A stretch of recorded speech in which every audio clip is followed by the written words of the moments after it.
presentación tengo la garganta inflamada, tengo que hablar un poco, no puedo hablar muy alto y trataré de no hacer una ponencia muy extendida. Ya mencionó un trabajo que hicimos Bernardo Sor y yo, y que trató de entender, esto fue en el año, al inicio del año 2014, o sea, antes de la normalización de las relaciones entre Estados Unidos y Cuba. Y lo que tratamos de hacer fue, charlando con diplomáticos e intelectuales públicos en América Latina, Estados Unidos y Europa, tratar de entender cuál era la mirada prevaleciente en relación a la pregunta ¿qué hacer sobre Cuba? Y sobre todo, ¿qué América Latina puede hacer en relación a Cuba? Y fue una experiencia interesante y sacamos de ahí un informe que está ahí disponible. Y en realidad fue mi única experiencia con el tema cubano, entonces que no están ahí, no soy un experto en el tema. Una de las cosas más importantes de este informe, a mi juicio, fue la experiencia con los americanos. Tuvimos la oportunidad de hablar con Ricardo Zúñiga, que ahora es cónsul americano en Sao Paulo, y que fue uno de los principales, si no el principal negociador del Departamento de Estado con Cuba. En aquel entonces las negociaciones eran clandestinas, no nos comentó él. Pero su opinión fue expresada de manera muy clara. Y había una extrema cautela en relación a la idea de que Estados Unidos pudiera en algún momento promover una transición del régimen cubano. Ni siquiera la palabra transición era adoptada. Se hablaba de una evolución del régimen cubano. Entonces, en el establishment demócrata, y esto creo que refleja la política de Obama en relación a Cuba, es un marcado contraste con la idea de regime change, que fue una idea típica de los americanos y que permanece siendo una idea clave de la agenda de los republicanos hoy día. Entonces, las elecciones del año que viene en Estados Unidos son, de hecho, un proceso clave para prognosticar qué va a suceder con Cuba. Dicho esto, en una mirada de más largo plazo, esta anomalía cubana, el hecho de que Cuba es una economía que no es una economía de mercado y no es un sistema democrático, en una región que, con la salvedad de Venezuela ahora, probablemente temporal, es una región que se democratizó y que adoptó con variaciones de modelos economías de mercado. Los vectores históricos apuntan claramente que esta anomalía tarde o temprano va a desaparecer. Entonces, desde este punto de vista, creo que uno debe mirar al caso cubano como una especie de paciencia y esperanza estratégica, en el sentido de que los hechos conspiran en el sentido de un cambio más profundo. Por otro lado, no creo que va a pasar en Cuba una transición rápida. En ese sentido, creo que es un error tomar como referente los procesos de transición que tuvimos en el Cono Sur y en América Latina en general. Se trata, creo, de un proceso sumamente diferente. ¿Dónde están las diferencias fundamentales? La primera diferencia es la diferencia que en Cuba no se trata de reanudar una trayectoria democrática previa. No se trata de restablecer sistemas democráticos que fueron vigentes en el pasado. Se trata de crear una tradición desde una ausencia. Nunca hubo en Cuba Cuba un régimen democrático de hecho, y con amplia participación de la ciudadanía cubana. Esto quiere decir que esto coloca desafíos en muchos niveles, desde luego al nivel de creación de instituciones, de prácticas y de una cultura y de actores democráticos en Cuba. Que es verdad que la oposición, hay un laboratorio de esto en la sociedad civil cubana y los protagonistas del proceso son la oposición cubana doméstica que se quedó. Y la novedad de Cuba en los últimos 20 años es que surgió una oposición articulada internamente y que es distinta de la oposición que está en el exilio. Al mismo tiempo que la oposición en el exilio, también por razones generacionales, también cambió. Y todo esto es muy positivo. Pero de nuevo, la construcción democrática parte de poco más que cero en Cuba, y esto es muy distinto de la experiencia latinoamericana. El otro tema importante es que se trata de crear una economía de mercado donde no hubo una economía de mercado.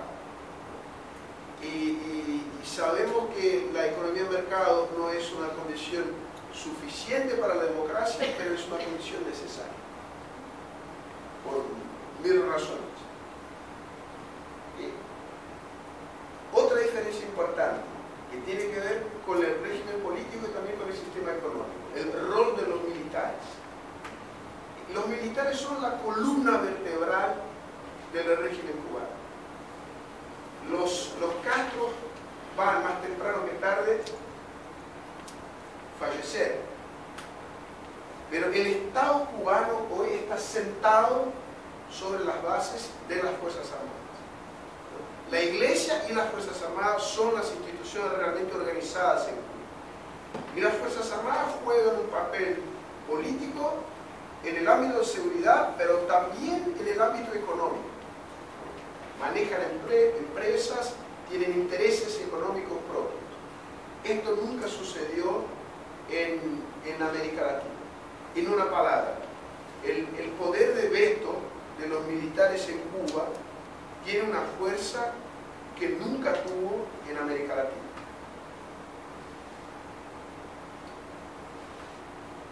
La última diferencia que me parece importante subrayar es el hecho de que Cuba es una preocupación para Estados Unidos, en un nivel mucho más alto de lo que era América Latina en el momento en que arrancaron los procesos de democratización, porque es un tema que de alguna manera afecta a la seguridad interna de Estados Unidos, por el tema del tráfico de drogas, por el tema de inmigración.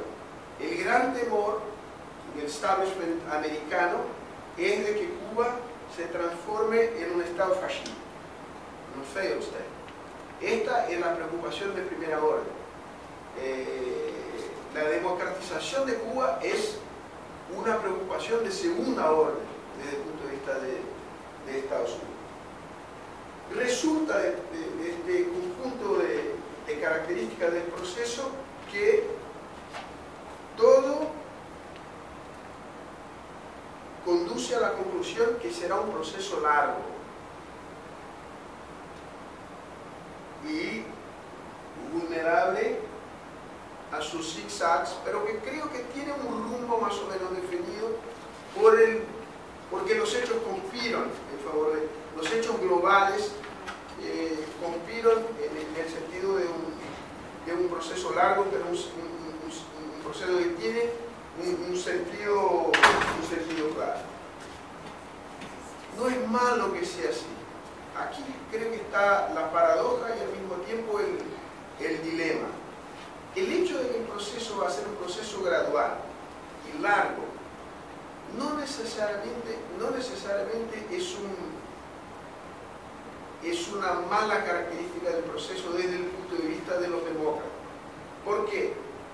Porque creo que va a tomar tiempo para que madure en Cuba una infraestructura institucional y social que permita sostener el régimen democrático a largo plazo. Cuba necesita que se fortalezca una clase media. Los cuentapropistas son un embrión de esa clase media, pero todavía el fenómeno está consolidado, lejos de estar consolidado. Hay que experimentar con el pluralismo político, con la creación de nuevos partidos, y esto toma tiempo, porque se parte de cero o de poco más que cero, no queriendo, por Dios, menoscabar el trabajo de la oposición cubana al interior de Cuba. Pero en términos comparativos, creo que se puede hacer hincapié en esta afirmación. ¿Cuál es el desafío? El desafío es que no es malo que el proceso sea gradual y lento, pero hay el riesgo que se cristalice una situación que es una situación de un régimen semi-autoritario que se legitime bajo una mejoría de las condiciones materiales de vida. La estrategia del régimen de largo plazo es esta, ¿no? Flexibilizar algo en lo económico y también en lo político, pero retener el poder en manos, en un monopolio civil-militar, pero sobre todo militar, concediendo una posición bastante modesta y limitada a la oposición y a las perspectivas de alternancia real de poder. Cuba sabe, y los cubanos saben, en el gobierno, que no puede ser China, porque China es un... pero piensan que pueden ser Vietnam. Y creo que están equivocados. No tienen bases económicas, están geográficamente mal ubicados para ser Vietnam. Vietnam es parte de un sistema productivo anclado en China y esto no se puede reproducir acá. Entonces creo que es más débil las bases que podrían viabilizar una estrategia victoriosa del oficialismo cubano a largo plazo. Pero sí, se puede alargar demasiado este proceso de tránsito en Cuba. Bueno, ahora me voy, para concluir, ¿a qué papel puede jugar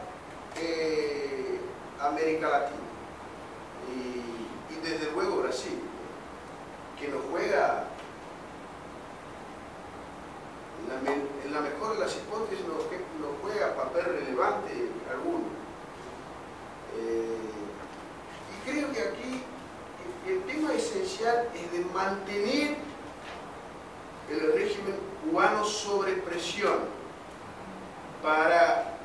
en el sentido que va descomprimiendo los espacios de libertad en Cuba, para que en Cuba, al interior de Cuba, y que los propios cubanos puedan generar las condiciones de sostenibilidad de largo plazo de un régimen democrático en la isla. Eso quiere decir una tensión permanente, vigilante y eficaz para protestar contra cualquier violación de los derechos humanos. Oleadas de prisión, aunque sean cortas, ¿no? Claramente una condena tiene que venir de América Latina. Creo que el intercambio es otro tema fundamental, ¿no? El intercambio de la experiencia democrática de América Latina puede ser muy útil al liderazgo cubano, al liderazgo de la oposición cubana. Apoyo desde el punto de vista legal también, de legislación, de construcción de legislación partidaria, incluso para no repetir los errores que hemos cometido acá en la región. Esto no es simplemente una tarea de gobierno, pero creo que ahí hay un espacio muy importante de actuación de la sociedad civil. Y creo que CADAR desarrolla una labor sumamente relevante y que amerita aplauso, de poner un énfasis continuado en el tema cubano. Nos falta esto en Brasil. Nos falta esto en Brasil. Cuba es un tema de pequeños grupos de izquierda en Brasil, o de algunas grandes empresas que tienen inversión en Cuba. En el medio de todo esto no se habla de Cuba. En la prensa poco se habla de Cuba. En el Congreso es un tema ausente. En la sociedad civil igual es un tema ausente. Y ahí creo que, tomando como ejemplo CADAR y aprovechando de la red que tiene CADAR, yo me propongo, dentro de los límites de la Fundación Cardoso, a buscar reforzar los lazos de cooperación con todos los actores que están ahí involucrados en el tema cubano en América Latina, y también con la oposición cubana que vive en Cuba y que lucha por la democracia en Cuba. Y es más una declaración de disposición espiritual, pero es una declaración sincera, y ahí realmente, Gabriel, hay que tratar de concretar esto en iniciativas que sean tangibles. El viaje de Cuesta Morrú a Brasil el próximo año creo que es una oportunidad. El presidente Cardoso, es una cuestión de fecha, lo puede recibir, y creo que deberíamos hacer de esta oportunidad una palanca para lanzar una iniciativa de más largo plazo, ¿no? Nos quedamos frustrados por el hecho de que aquel trabajo que ya realmente terminó, aquel trabajo que hicimos Bernardo y yo, la idea es que pudiéramos organizar una comisión de ex jefes de Estado latinoamericanos para entablar algún tipo de diálogo con la oposición y con el régimen cubano. Les cuento, y es interesante esto, porque creo que cambió. Cardoso se entusiasmó, pero de manera cauta, ¿no? Esto fue primer semestre de 2014. Otros en la región, Laos, no se entusiasmaron, ¿no? ¿Por qué? Porque no sentían que no era el momento, que pudieran tornarse rehenes del régimen cubano.